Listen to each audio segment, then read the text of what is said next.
Hello everyone. आज की इस वीडियो में हम एंट्रोपी के बारे में चर्चा करेंगे।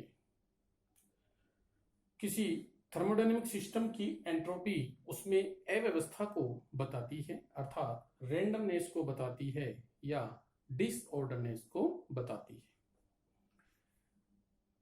एंट्रोपी का निश्चित मान ज्ञात नहीं किया जा सकता है जबकि इसमें परिवर्तन को ज्ञात किया जाता है।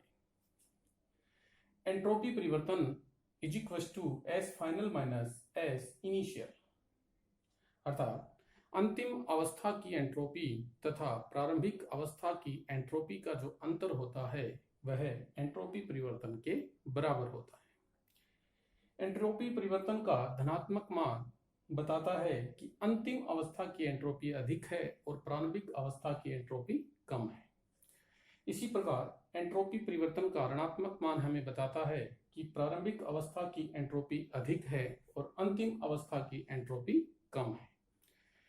आइए हम खूब उदाहरणों से एंट्रोपी को समझ सकते हैं। उससे पहले हम एंट्रोपी को प्रभावित करने वाले कारकों के बारे में जानेंगे।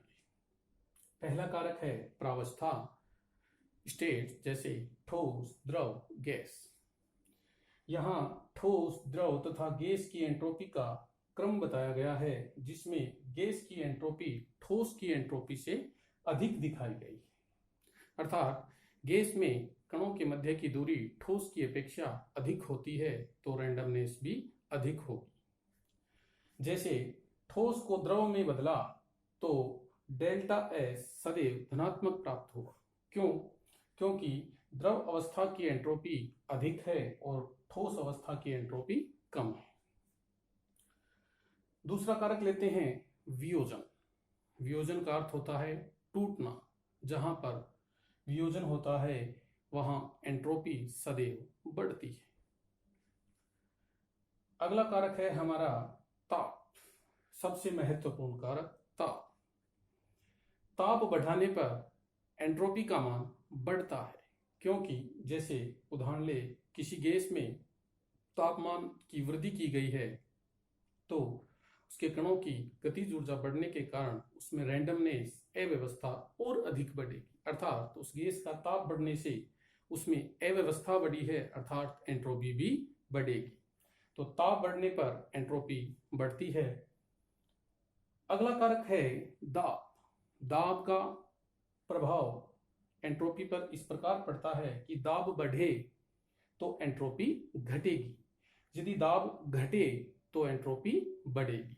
क्योंकि किसी गैस पर यदि हम दाब बढ़ाएं तो उस गैस के कणों के मध्य की दूरी अपेक्षाकृत कुछ कम होगी, जिससे रैंडमनेस कम होगा, अव्यवस्था कम होगी, डिसऑर्डरनेस कम होगा, तो एंट्रोपी भी कम होगी। अर्थात दाब बढ़ने पर एंट्रोपी घटती है और दाब घटाने पर एंट्रोपी बढ़ती है।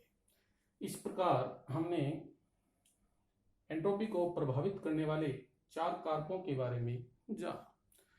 तो सारांश अर्थ हमें बताता है कि एंट्रोपी किसी सिस्टम में अव्यवस्था को प्रदर्शित करती है, अर्थात उस सिस्टम की अव्यवस्था का सूचक है।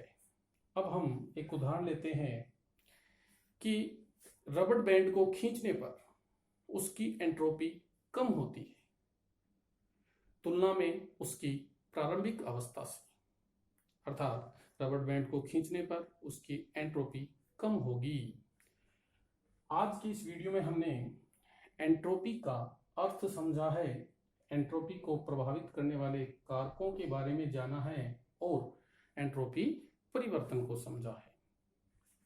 तो नेक्स्ट वीडियो में हम एंट्रोपी पर न्यूमेरिकल्स, प्रॉब्लम्स और एप्लीकेशंस इन पर चर्चा करेंगे। आज के इस वीडियो में इतना ही। Thank you.